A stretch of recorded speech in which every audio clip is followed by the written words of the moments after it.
time is now 6:30 and we want to get started. We are still noting that someone with the last 4 digits of their phone number, 6441, has raised their hand. If you're having difficulty joining the meeting or have a question before we get started, you can unmute your line and ask that now.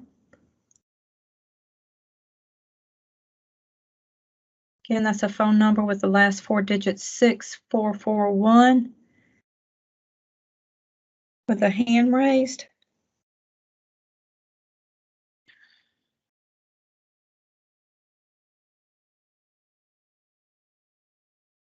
Okay, well, we're going to go ahead and get started. If you have a question, we will be, after the presentations, we will have a time for questions and answers, so we will try to get to you then. So, again, the time is now 6:31. Hello and welcome. You have joined DHEC's virtual public meeting on the proposed Enoree development site quarry and DHEC's permitting process. My name is Donna Moy. I am part of DHEC's community engagement team for the Office of Environmental Affairs, and I will be serving as your facilitator. It is a pleasure to be with you tonight. Providing safe and effective opportunities for public involvement in our permitting processes has remained a top priority for DHEC throughout the COVID-19 pandemic, and we thank you for taking the time to join us from your remote location.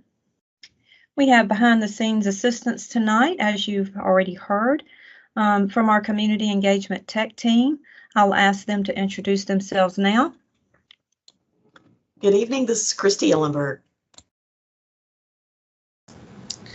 And good evening, this is Catherine Yan. Thank you so much. We recognize that participating in a virtual meeting is still a new experience for many. Christy and Catherine are here to help things run smoothly. And should we have any technical issues, we would appreciate your patience and understanding as they help us to work through those. DHEC staff from multiple program areas are also participating in the meeting tonight, and they will introduce themselves and the programs they work in as they speak. We will be doing a few things to help prevent distractions and ensure that everyone is heard at the appropriate time. All cameras have been turned off and all lines have been muted to minimize background noise and echoing during the presentation. After the presentation, we will unmute lines and share further instructions so that all who would like to speak tonight are able to do so. For those of you joining us online, the chat box feature is open. Feel free to type your question there and we will get to those along with the others after the presentation. This meeting is being recorded and the recording will be placed on our webpage within the coming week, and we have started the recording. As you know, DHEC will be holding a virtual public hearing on September 2nd to accept comments on the proposed Enoree quarry. The public hearing format is formal and DHEC staff will not respond to any comments or questions. That's why tonight's meeting is so important. This is an opportunity for you to have dialogue with DHEC staff in an informal setting prior to the public hearing. We are here tonight to listen, to share information, to address your questions, and to make sure that you know how to stay connected with us. DHEC has created a web page for convenient access to information about the proposed quarry. As mentioned earlier, that web page address is scdhec.gov/Luckstone Enoree. Luckstone Enoree is one word. If you have not already done so, I encourage each of you to go to the web page and complete the registration form for this meeting. This will let us know how to keep you informed about the proposed quarry. And if you haven't already, you can also register for the public hearing using the registration form. We will now move on to our agenda for this meeting. An overview of the proposed quarry and DHEC's mine permitting process will be provided tonight by Jeremy Eddy. Following Jeremy's overview, an overview of the draft air permit and DHEC's air permitting process will be provided by Marisa Singleton. Following the presentation, I will give instructions on how to participate in tonight's discussion from your remote location, and we will begin the question and answer session by calling on those of you who indicate that you would like to speak. We will alternate between those of you who are joining online, those of you joining by phone, and questions that are typed into the chat box. I ask that you hold any questions you have until the question and answer session. All phone lines will remain locked until that time. At the end of our discussion, I'll make closing remarks and the meeting will be adjourned. We do want to be mindful of everyone's time here tonight, and it is really important that we hear from all who wish to ask a question. With that in mind, there are 4 guidelines that I'll ask you to follow. First, please be respectful towards all who are presenting information or making comments. Second, please ask only one question or make one comment at a time. Third, please do not interrupt a speaker or ask others to respond while you are speaking. And finally, please note that the chat box feature may be disabled if questions or statements begin to distract from the purpose of this meeting. With that, I will now call on Jeremy Eddy to begin our presentation. Jeremy?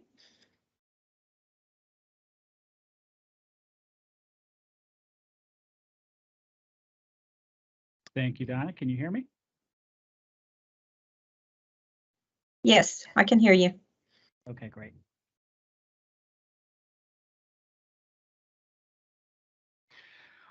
Good evening, ladies and gentlemen, and thank you for showing an interest in our mine permitting process. My name is Jeremy Eddy, and I am the project manager for this Luckstone Enoree Development Site Quarry project. I hold both a bachelor's and a master's degree in geology, and am a licensed professional geologist in the state of South Carolina. I've worked in the mining and reclamation section for 4.5 years, permitting and inspecting sites across South Carolina. For those of you following along on your phone, we are currently on slide 6. Tonight, I'd like to go over our process with you, what we have already accomplished, where we currently are, and what we expect for the future. We'll go over general information regarding the site, and then speak of the details of the mining application and the proposed reclamation plan. We'll brief you about the next steps moving forward, and finally, address some of the concerns that we've received from the community from the initial and hearing public notices. We are now on slide 7. On April 8, 2021, DHEC received an application from Luckstone Corporation for the proposed Enoree Development Site Quarry. At that time, we began our administrative review to make sure that we had all relevant information for our initial public notice. On May 13, 2021, DHEC published the initial public notice by running an ad in the Spartanburg Herald Journal newspaper and mailing out memos to the adjacent landowners and those that owned land within a half-mile of proposed blasting. Additionally, we sent the application package out to other federal, state, and local agencies for their comments. Some of these include the Mine Safety and Health Administration, U.S. Fish and Wildlife, the South Carolina Department of Natural Resources, the South Carolina State Historic Preservation Office, the Department of Transportation, and the Spartanburg County Administrator, among others. At this time, we began our technical review of the application package. Tonight, on August 19th, DHEC is holding a public meeting which will be incorporated into our technical review. On September 2nd, 2021, DHEC will follow up with an official public hearing. In addition to the oral comments that we will receive that night, all subsequent written comments may be delivered to DHEC via mail or email. Contact information will be provided in another slide. We ask that those comments be received by us no later than September 17th, 2021 for consideration in our permitting process. Our technical review will continue to ensure that we address as many comments and concerns that the South Carolina Mining Act and regulations will allow. At a time to be determined, if a reason to deny the application has not been discovered, DHEC will make a permitting decision. If the permit is approved, we will include a summary response to comments, which will address the comments and concerns that we received throughout the permitting process. This will also begin the 15-day appeal period, and information on how to appeal the decision will be included. If the permit is denied, a letter of denial and reasons for such will be sent to the applicant, which will also begin the appeal period for them to appeal our decision. We are now on slide 8. The permit boundary, outlined in white, contains 3 tracts of land currently under a purchase agreement with Luckstone Corporation. This area is mostly undeveloped and totals 542.9 acres. Interstate 26 can be seen to the east, as indicated by the I-26 symbol. Exit 41 can be seen to the southeast of this symbol. I-26 will be the primary avenue of transportation for any non-local haul truck deliveries and is accessed via Highway 92 to the south, less than 1 mile from the proposed access road. The town of Enoree is approximately 1 mile as the crow flies in the southwest direction, as indicated by the arrow.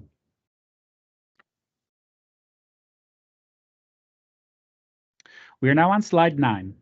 This is a close-up view of the proposed quarry site. The proposed site is situated between Lawrence Road to the west and Frontier Road and I-26 to the east. Hannah Creek is located to the west, and several unnamed tributaries bisect the site. As previously mentioned, this proposed site has a total area of approximately 543 acres.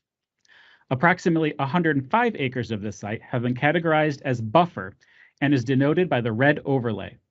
Buffer is defined as land that will not be disturbed beyond the pre-mine natural state. This includes a minimum 50-foot perimeter buffer around the entire permit boundary, acting as a visual screen, and minimum 50-foot buffers from any stream channels or wetlands near the affected area. Again, this is area that will remain untouched by mining activities. We are now on slide 10. Approximately 182 acres is categorized as future reserves and is denoted by the yellow overlay. Future reserves are defined as areas that may be affected in the future, but would first require a modification to the permit, including detailed mine and reclamation plans that must be approved by DHEC before any mining activity could commence in these areas. Additional financial assurance for reclamation may also be received by DHEC prior to any mining activities in future reserves.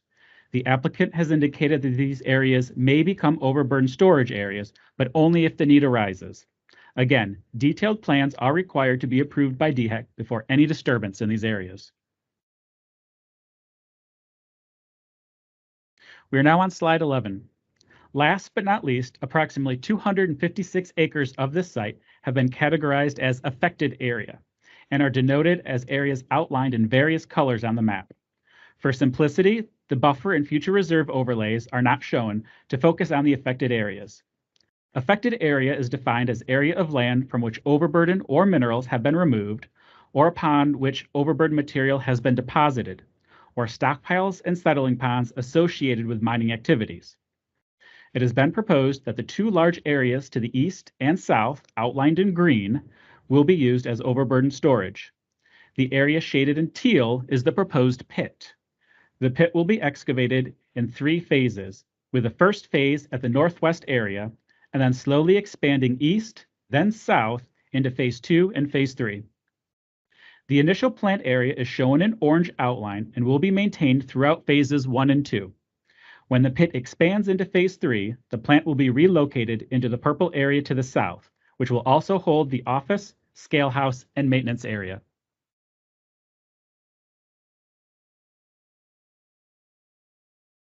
We are now on slide 12. The proposed mining process will require the installation of best management practices, or BMPs. These will allow the operator to prevent or minimize off-site impacts. BMPs cover a wide array of activities and include, but are not limited to, the installation of silt fencing, brush barriers, or check dams to control sediment transport, retaining or enhancing vegetation, and the use of water trucks or dust suppressants to minimize dust generation, and the installation of stormwater basins to better manage the site's water balance. The operator will begin clearing the trees and vegetation only in the affected areas and only as necessary to operate the site. For example, if the operator only places overburden in one overburden area, they will not disturb the vegetation in the other overburden area until they need to utilize it. Once the BMPs are in place, the operator will then remove and stockpile the topsoil to reuse in later reclamation activities. This will allow them to better revegetate the area. We are now on slide 13. Overburden is the material that is sitting on top of the granite that the applicant is proposing to mine. It has little to no value and must be moved before the operator can expose the granite underneath. This material will be stockpiled into the 2 overburden stockpile areas to the east and the south. They will be terraced and sloped no steeper than a 3 horizontal to 1 vertical grade, which is shown on the slide. The topsoil will be placed on the top and along the slopes, and it will be revegetated with a variety of grasses based on SCDOT specifications. The top photograph is an example of a vegetated overburden stockpile at an active quarry in South Carolina. As the overburden is being removed, the pit will be developed and dewatered as necessary to maintain a dry and safe working environment. Once the granite is exposed, it will be excavated and processed in the plant and stockpiled nearby for future delivery. The operator will be required to bench the walls per safety regulations by the Mine Safety and Health Administration. Slide 14 shows an example of an active granite quarry excavating ore. The overburden surrounding the pit has been sloped at least 3-to-1 and vegetated.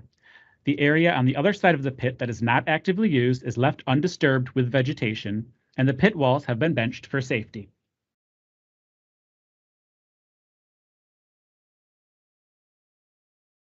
We are now on slide 15. The applicant has stated that the maximum proposed depth for the pit is 560 feet below ground surface. Given the competency of the granite bedrock, the applicant has requested permission to blast at this site and will be required to meet our surface blasting requirements in Regulation 89-150. As part of that, landowners with structures within a half-mile of blasting will be offered a pre-blast survey. A pre-blast survey is an inspection performed by a third-party independent contractor that is designed to identify any pre-existing structural damage. Copies of this report will be given to the operator, DHEC, and the landowner, and can be used to determine if structural damage is caused by blasting. This pre-blast survey is offered at no cost to the landowner. And as previously stated, the applicant may request to conduct mining activities in future reserves, but will require DHEC approval at that time.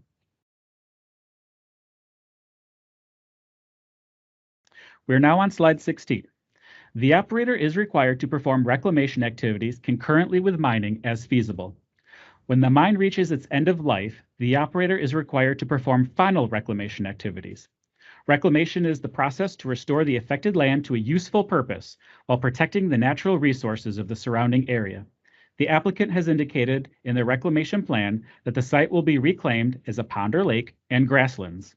As previously mentioned, the land will be sloped on a 3-to-1 gradient as soon as feasible, and stockpiled topsoil will be spread out on the top and sides. This will be used to revegetate these areas. The pond or lake shall also meet our minimum reclamation standards detailed in Regulation 89-330. Financial assurance from the operator is required to ensure that reclamation will be completed. This is a financial mechanism, such as a surety bond or letter of credit, that will cover the cost of reclamation should the operator not meet reclamation standards. In this hypothetical scenario, this financial mechanism will be forfeited and DHEC will use the money to complete reclamation activities.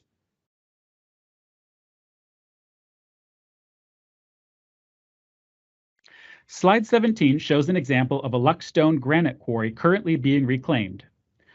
Once this pit fills with rainwater, it will act as an emergency water reservoir for Loudoun County in Virginia. It will be able to hold 1.3 billion gallons of water for use in the Potomac Water Supply Program, which will give the community a source of water during dry times. The site is fenced for public safety and the surrounding area has been vegetated. The final use of the proposed Enoree development site quarry has not yet been decided, but the reclamation standards are similar to what is shown in the photo.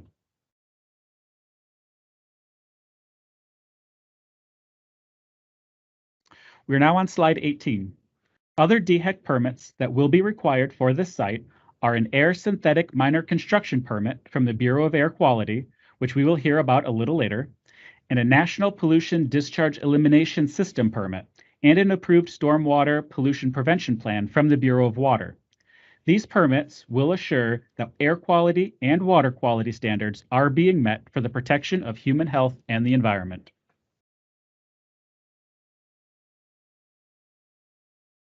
We are now on slide 19. As shown on DHEC's Enoree Development Site Quarry webpage, we received replies back from the Department of Natural Resources. DHEC, DNR, the applicant, and their consultants walked the site on June 23rd of this year. A few days later, DNR provided recommendations to DHEC pertaining to wetland buffers and standard best management practices. As feasible, DHEC will incorporate these recommendations into the mine operating permit. DNR offered no objections to this project beyond these recommendations. This letter, as well as several other documents, can be viewed in its entirety on DHEC's Luckstone Enoree Development Site Quarry webpage. We are now on slide 20. DHEC also received comments from the community expressing concerns on a variety of issues. We would like to take some time tonight to show that we have considered these concerns and how they relate to the proposed site. The first concern that we would like to address tonight are some general blasting concerns. We are now on slide 21. There tend to be a lot of misconceptions with blasting, and I'd like to take a few moments tonight to describe blasting operations that are typical at our granite quarries across the state. The frequency of blasting is dictated by how much material the operator can sell. During busy times, the operator may blast more frequently than at slower times. Typically, our granite quarries will blast anywhere from 2 to 4 times a month. These blasts are typically performed during the workday and always performed by a South Carolina licensed blaster. The dashed orange oval on this map shows the 1,000-foot setback from residences required by DHEC. The U.S. Bureau of Mines and the federal government have determined that as long as blasting is less than 2 inches per second at a structure, there is no increase in the likelihood that blasting will cause structural damage. The state of South Carolina goes one step further and limits blasting to less than 1 inch per second in order to prevent damage to structures. At these distances, with our regulations limiting the intensity of blasting, it is not anticipated that blasting will have any negative effects on nearby public roads, residential structures, or public buildings. As previously mentioned, a pre-blast survey will be offered to all landowners who are within 1/2 mile of the blasting limits.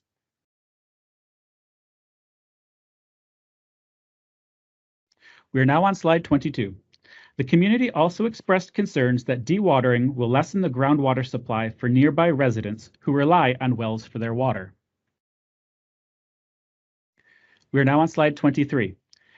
Dewatering the groundwater creates what hydrologists call a cone of depression, where the water level can drop to varying degrees. Many factors can contribute to how far out and to what depth the groundwater can be affected, but the predominant factor is the type of material the water is flowing through. In diagram B on this slide, the cone of depression is relatively shallow and broad, meaning that wells farther away from the dewatering may feel some drawdown effects, but they would be minimal. This scenario is often found where water is flowing through unconsolidated sand or silt, which is not the case at this quarry. The applicant is proposing to dewater primarily in competent granitic rock, which is a scenario shown in diagram A. This cone of depression is deeper, but is also much narrower, meaning that it would not affect wells at farther distances, as diagram B does. Given the distances from the proposed pit to neighboring properties, and our observations at similar granite quarries in the Piedmont setting, it is not anticipated that dewatering will have a noticeable effect on surrounding properties. In addition to the distances greater than 1,000 feet, the applicant has proposed a network of 7 monitoring wells to be placed within and along the perimeter of the permit boundary. These wells will be monitored on a regular basis, and those results will allow DHEC to determine if any off-site water level problems are caused by mining activities. If a water supply well complaint is received, DHEC is responsible for determining if dewatering activities at the mine have caused the problem. If DHEC determines the mine caused the problem, the operator is responsible for repairing, deepening, or re-drilling the affected wells, and to supply the affected households with bottled water until access to groundwater is restored. To summarize, we do not anticipate that dewatering activities in the pit will affect wells outside the permit boundary. However, if they do, we have the monitoring wells in place to make a proper determination, and the permit gives us the authority to require the operator to fix the problem at no cost to the landowner. Additionally, if you'd like to provide your well location and information to DHEC, please go to our webpage and download a well survey form and send us this information for review. That webpage address will be shown later on in another slide.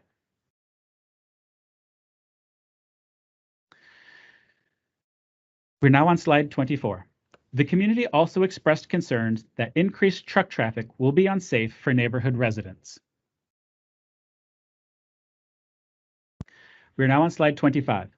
A common concern expressed is the increase of truck traffic due to hauling mined materials off-site. The South Carolina Mining Act only authorizes DHEC to regulate truck traffic on roads inside the permit boundary. DHEC can only evaluate impacts to public roads as it pertains to the physical effects from the mining operation, for example, blasting or undermining, not due to traffic patterns or daily wear and tear.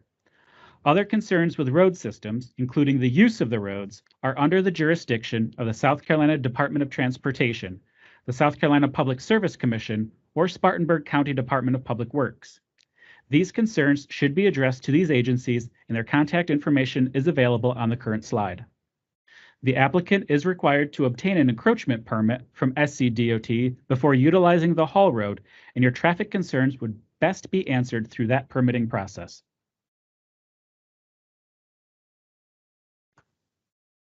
We are now on slide 26. To reiterate our next steps, DHEC will hold a public hearing on September 2nd, 2021, and accept written comments until September 17th, 2021, and will consider these comments in order to continue our technical review of this permit application. At the conclusion of that technical review, when all comments have been considered, DHEC will make a final permitting decision and provide notification and a summary response to comments to everyone on our mailing list. Whether that application is approved or denied, this decision will begin the appeal period, and instructions on how to appeal our decision will be included. Again, thank you for your time tonight, and I look forward to hearing your additional comments. Next, we have Marisa Singleton from the Bureau of Air Quality to speak about the air synthetic construction permit. Marisa? Thank you, Jeremy. Good evening. We are now on slide 27.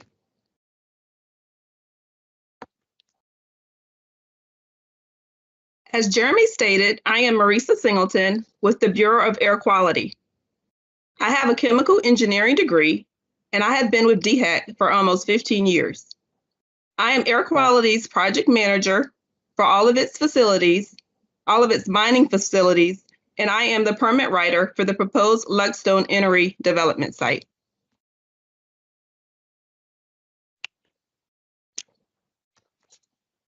We are now on slide 28. Luckstone submitted an air construction permit application on April 21st, 2021 for a new granite quarry and processing plant. The proposed plant has a maximum production rate of 550 tons per hour and consists of crushers, screens, and conveyors. The proposed facility is required to obtain an air permit due to the amount of particulate matter, or in this case, dust, that it has the potential to generate. In addition to the process equipment, dust may be generated from unpaved roads and storage piles.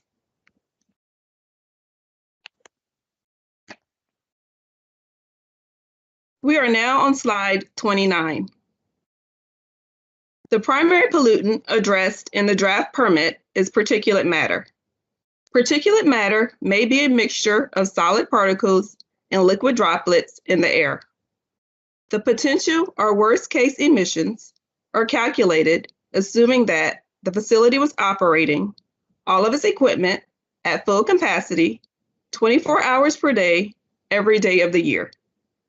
The draft permit requires the use of wet suppression to control and reduce the amount of particulate matter being emitted into the air. The proposed method of wet suppression for the processing plant are water sprays, which would be located on each screen, conveyor, and crusher. Weekly inspections of these water sprays are required and are to be recorded.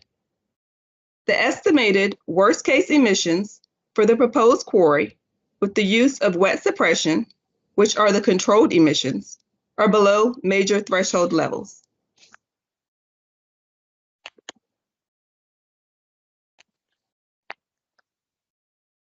We are now on slide 30. As previously stated, particulate matter is the primary pollutant for the proposed quarry. Some examples of particulate matter are dust, dirt, soot, or smoke. Here's a diagram comparing the regulated sizes of particulate matter to common items. PM is particulate matter with a diameter of more than 10 microns. PM10 is particulate matter with a diameter of 10 microns and smaller, which is equivalent to about 1/5 the thickness of a human hair. PM 2.5 is particulate matter with a diameter of 2.5 microns and smaller, which is equivalent to about 1/20th the thickness of a human hair.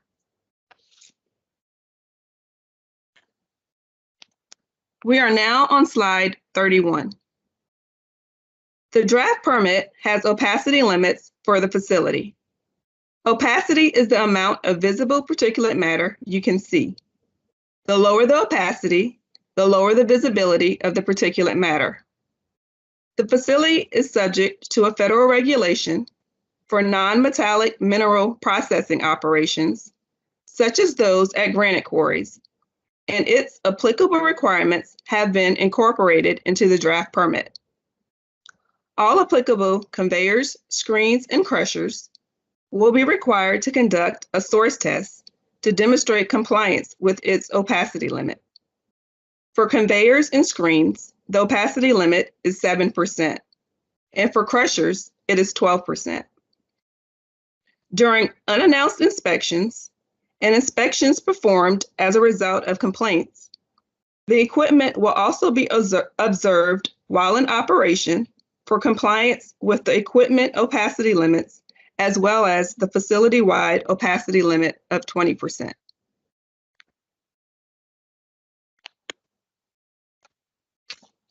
We are now on slide 32. Here are some images of trees with the sky as the background. To demonstrate opacity at varying degrees, a simulated plume was added to the images. From left to right, each photo represents the opacity of the simulated circle of smoke over the sky and trees, starting with 20% opacity and increasing in 10% increments with each photo until 50% opacity. You can see the treetop behind the simulated smoke opacity becomes less and less clear as the opacity increases.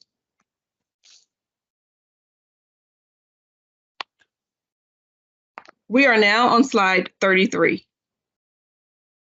As part of the air permitting process, the facility is required to demonstrate compliance with the National Ambient Air Quality Standards for particulate matter less than 10 microns and less than 2.5 microns. These standards are established to be protective of public health and welfare. The compliance demonstration with these standards for PM10 was completed using the controlled emission rate in an EPA-approved model. The estimated total concentration for the project is below the standard. The controlled emissions for PM 2.5 were below the exemption threshold for modeling of less than 1.14 pounds per hour and therefore is not required to be modeled. Based on the compliance demonstration conducted for Luckstone, the facility meets these standards.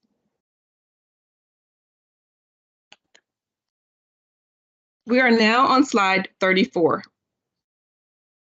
The draft permit requires the facility to minimize and control its dust emissions at all times and to develop a dust control plan that is to be reviewed and approved by the Bureau of Air Quality. At a minimum, the plan shall address and/or contain guidance on how the facility plans to control dust involving water trucks, truck traffic, storage piles, and process equipment. If an equipment spray is inoperable and a suitable backup method is not available, the process shall be shut down until the permanent water spray system is back in operation. The on-site truck traffic and storage pile dust is typically controlled by the use of water trucks. The dust control plan will also include scenarios for water truck failures or inadequacies.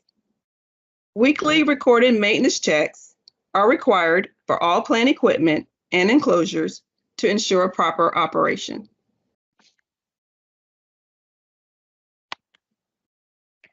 We are now on slide 35.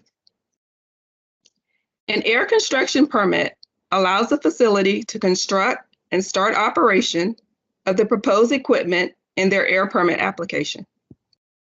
State and federal regulations have established standards that are protective of the environment and public health, including the health of sensitive populations such as asthmatics, children, and the elderly. Luckstone has applied to receive a synthetic miner construction permit, requiring their emissions to stay below major emission thresholds for PM and PM10. To remain below major thresholds, the facility is requesting federally enforceable limits of less than 250 tons per year of PM and less than 100 tons per year of PM10. The facility will demonstrate compliance with these limits by operating its wet suppression systems in accordance with the conditions of this permit.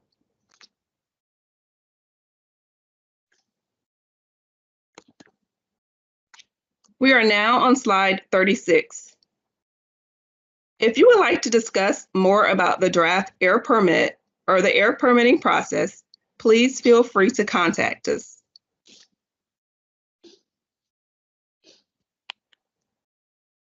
We are now on slide 37.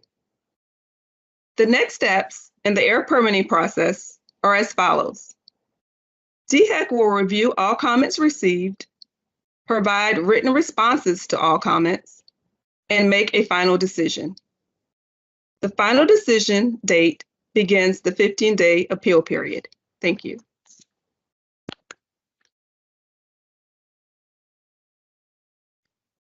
Thank you, Marisa and Jeremy. As I mentioned earlier, comments made tonight are being recorded. Comments will also be accepted at the public hearing on September 2nd, as well as through the end of the public comment period on Friday, September 17th, 2021. All written comments should be addressed to Jeremy Eddy's attention. As we transition into the Q&A portion of the evening, please remain patient as we alternate between those of you who are joining online, those of you who are joining by phone, and the questions typed into the chat box. For those of you joining online, you can let us know you would like to speak by raising your hand using the hand icon or the microphone icon on your screen. For those of you joining by phone, simply press *6 on your phone.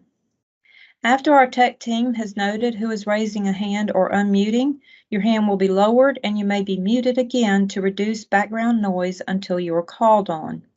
When it is your turn, I will call on you by either your name or the last 4 digits of the phone number you're calling from.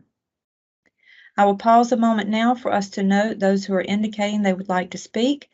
If for some reason you are having trouble with muting or unmuting your line, please remember that you can call in using your phone. That phone number is 864-558-7311, and the access code is 870-563-145#. You may also submit your comments in writing through September 17th. As our tech team is working to note everyone who wishes to speak tonight, I would like to thank those of you who submitted questions with your registration for this meeting. Your questions really help us and your local officials as well to understand the issues that are most important to your community. So I don't see that we have any hands raised or microphones unmuted.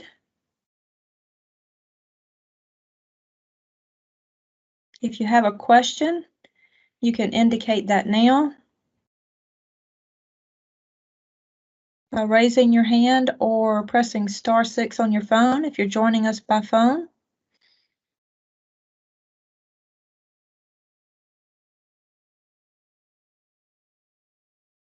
This is really a great opportunity if you have any questions about the proposed quarry to let us know what those are and to receive answers to those in this setting where others can hear the same answer.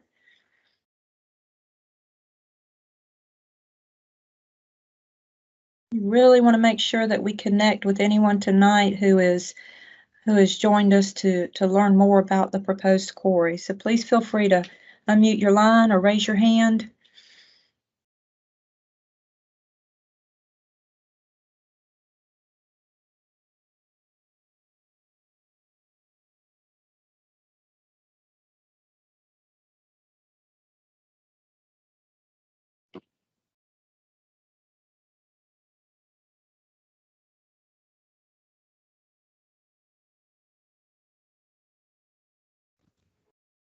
Donna, since before the meeting began, we did see a phone number with a hand raised.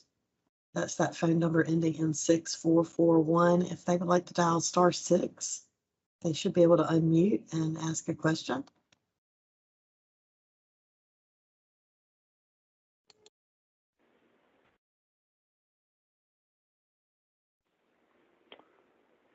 Yes, my question is this. What road are they planning on using to access their mine? If they plan on coming down Frontier Road, are they going to widen that road out for truck traffic or what? That road's not wide enough, and I don't think it can handle the heavy loads. Thank you so much for that question, sir. Can we get your name? Steve Dunaway. Steve Dunway? Yes. Okay, thank you. I just wanted to make sure that we knew who we were talking to, Mr. Dunway. Jeremy, can you? Dunaway. Dunaway? Yes. Is that Dunaway? That's correct. Oh, yay, I got it right. Okay. Thank you so much for that question. Jeremy, can you address Mr. Dunaway's question about the road that'll be used? Sure. Yes, their proposed entrance will be on Highway 94, just to the south of the site. I'm sorry, Highway 92, to the south of the site. And they'll use Highway 92 to connect to I-26. Jeremy, is there a map that was in your presentation that might? There is. I'll take control and move over to it. Let's see.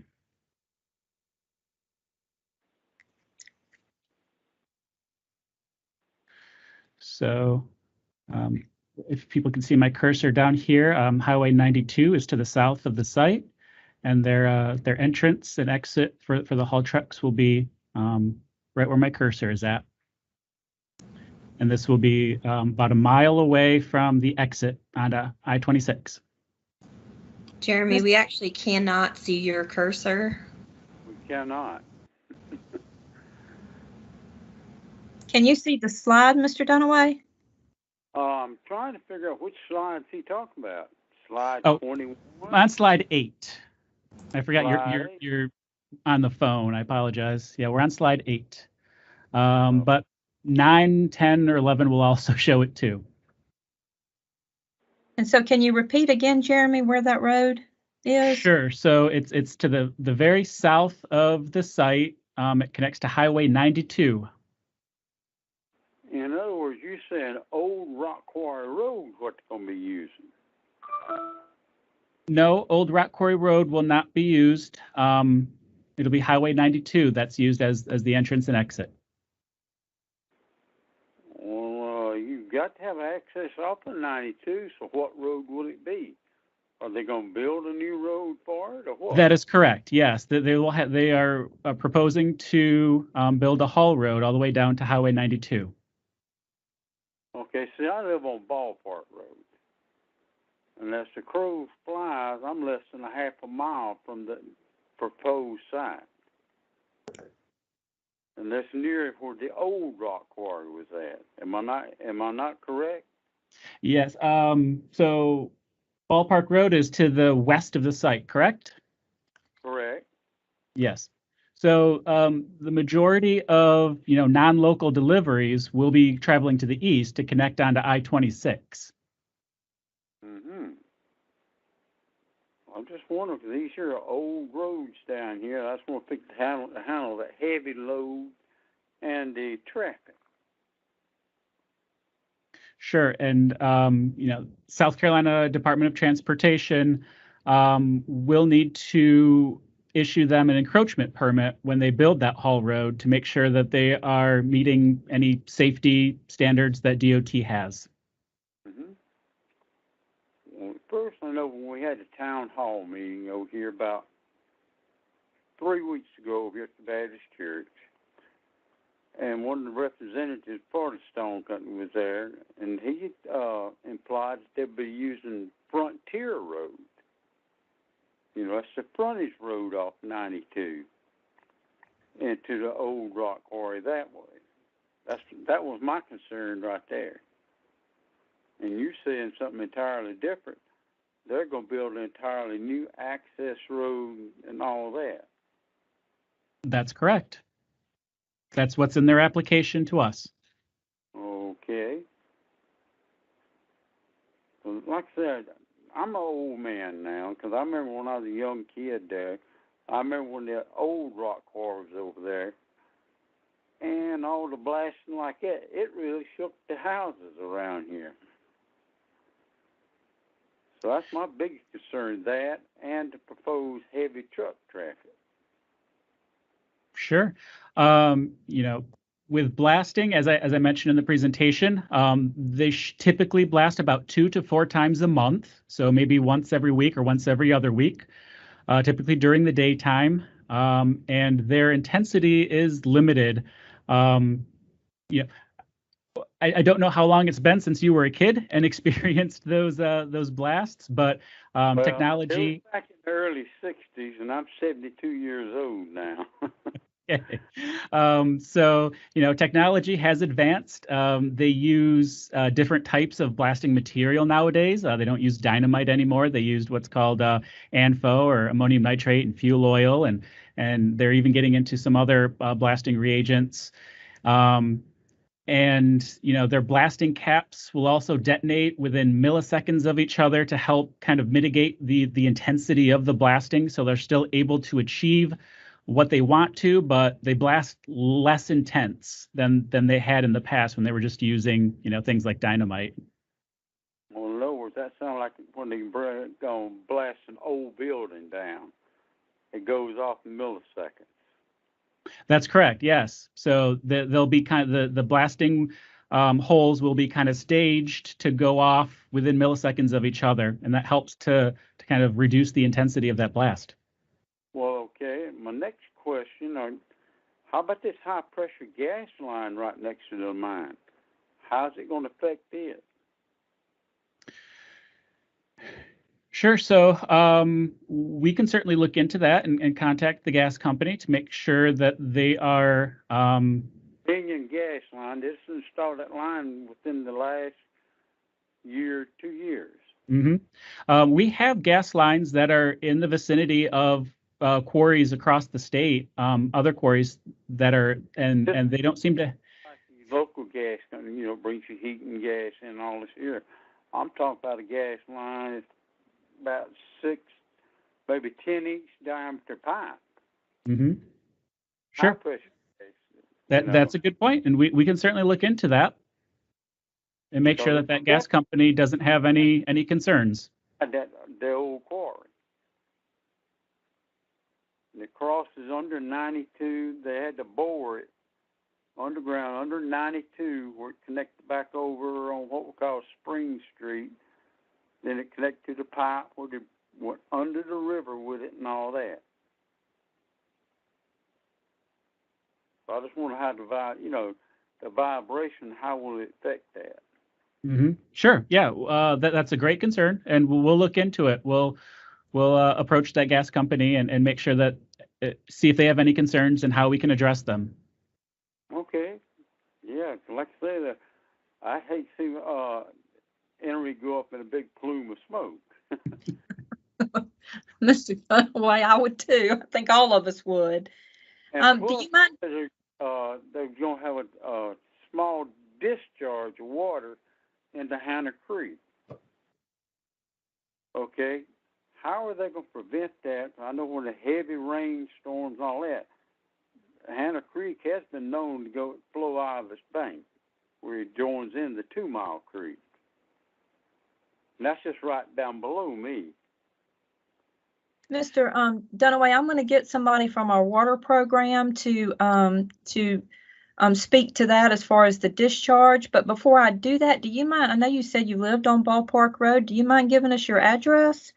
389. Okay. I want to make sure that we have you on our mailing list. So I believe we have Brett Caswell joining us from our Bureau of Water, who will be looking at that NPDES discharge point. So Brett, would you like to address Mr. Dunaway's question about the discharge into Hannah Creek? Sure. Even though this is more of a water quantity question, where our permit is mainly concerned with is water quality. We have some very tight limits that we're placing on them for total suspended solids and pH and things like that. Water is very precious to a quarry. I don't anticipate they're going to be discharging a lot at first. They're probably none at all, to be honest with you. But in the event that they do, that's probably something that the mining program, Jeremy or Joe, you might want to address that in terms of the quantity that is projected. I know there's some modeling and things that they do with that. But we don't anticipate a lot of quantity discharge, I don't believe. Correct me if I'm wrong, Jeremy or Joe. That's correct. So, Mr. Dunaway, if you look at slide 9 or 10, you'll see on that map there are 10 ponds that are, proposed to be around the site that will be able to capture water on various parts of the site. So even during, storm events, those ponds will be designed to be able to store and hold that water, so it's not all being pushed off the site at once. So they'll be able to, if they do need to discharge, they'll be able to discharge in a reasonable manner that won't cause flooding downstream or contribute to flooding downstream. There's already one big pond over there left from that quarry where they dug deep, so underground spring feeding it. Yes. In fact, there are two old pits at this site. I think one was a granite pit or granite quarry that was used in previous construction, and then there's a vermiculite pit. So they also have storage capacities in those areas as well. But they're proposed to build 10 more ponds throughout the site to be able to contain that water and keep it on site until they can discharge it in a responsible manner. Yeah, I'm just curious. Could they not use that water there in their operation? Yeah, they may be able to use some of the water that's already in those two pits. And Lord have mercy, there ain't no telling what they're allowed to find in those pits over the years there. We appreciate you sharing your historical knowledge with us, Mr. Dunaway. Yeah. That is really helpful for us to know. They opened it up there to build I-26. That's where they got the gravel for it. So you've been there for quite some time. Oh, yes. Yes, I've been here all my life. Okay. Well, we're so glad that you joined us tonight. I hope that someone else who's joining the meeting also has a question that we can answer. I hope I'm not the only one from Enoree speaking. No, somebody else, I know. You need to get your neighbors involved. You need to make sure that your neighbors know about this. Exactly. Yeah.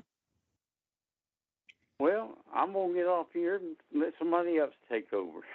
Well, if you have another question, I want you to ask it, since we don't have anybody else right at this moment who have raised their hands. I want to make sure you get your questions answered tonight. It's very important. All my questions been answered as far as the blasting. And the biggest part there, like I said, there, entrance to it. And he said they're going to build a new road and all that through it. Okay. Is it going to, I'd like to see where that road's going to come in at. Because there's a lot of gullies and all that they're going to have to fill in to make a road. Well, we might can follow up with you after tonight, Jeremy. I don't know if you have any more depictions in the file of that entrance that we could share with Mr. Dunaway after tonight. Or maybe Luckstone has some that we could share.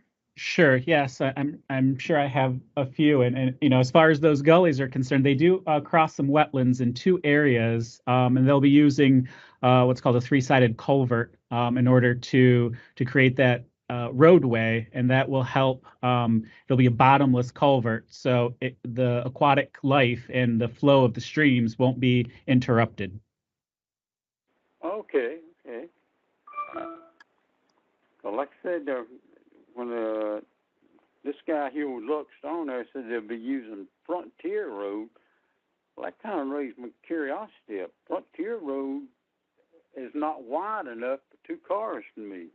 Then you're going to put 2 18-wheelers like that going down it, one meeting one another. They'll have to rebuild that road, widen it out, and all that. And plus, it's a 90-degree turn at the end to get to the quarry. Well, I'm sorry that if you've received conflicting information, Mr. Dunaway. Would you like for Jeremy to call you after tonight to follow up with you and get you some additional drawings? Oh, no, I'll follow the meeting there. No. Okay. Okay, well, I just appreciate the time. Y'all listen to this old man here ramble along. you know what? We hear much, much worse sometimes, so we appreciate your patience with us and certainly do appreciate you joining this virtual meeting. It's a new way of connecting with us, but I'm glad to see that you were able to do so without any problems. So thank you so much for being with us. Say this is the first for me doing this. And see how easy it was. Yes, that's true. That's true. Good. Yeah. Well, we're really glad that you were able to be with us. Okay. Christy, My pleasure. go ahead.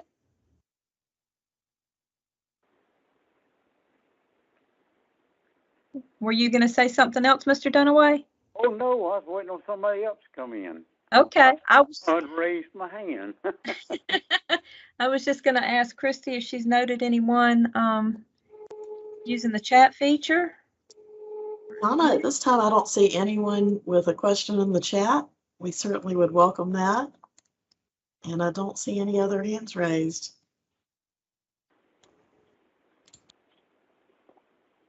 Oh, that's in other words, I must be the spokesperson then. You've been nominated and didn't know it, huh? I didn't know it.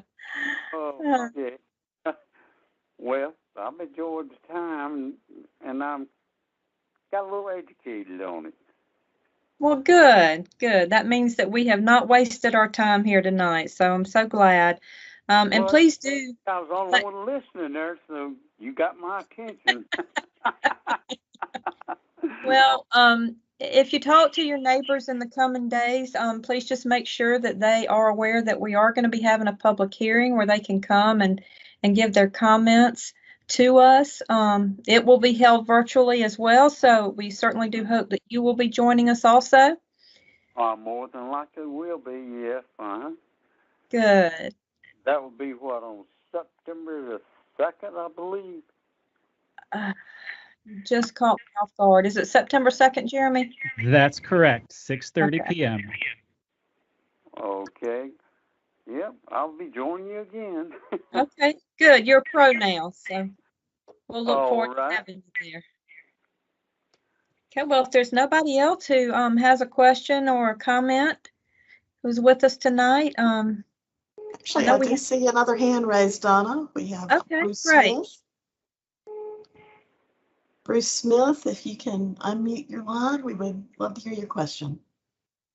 Yeah, and actually, this is Ben Thompson with Luck Companies. And we're just kind of gathered around one computer that happens to be Mr. Smith's.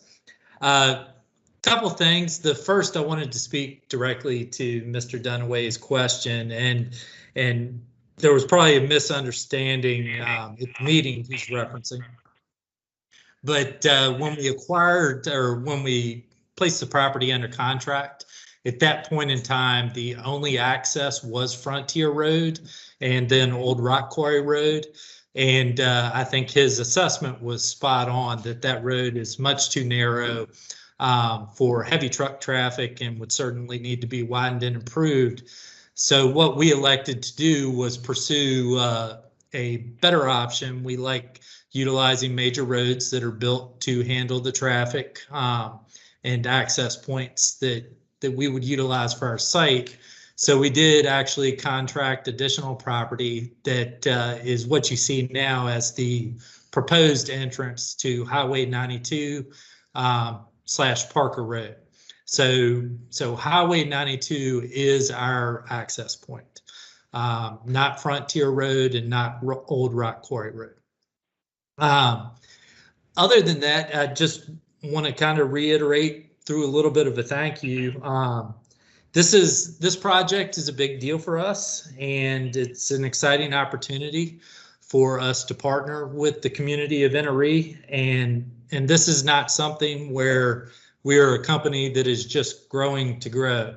This is something that allows us to provide opportunities to our associates, to provide opportunities for our customers, and to collectively work with Enoree for a positive impact to lift one another.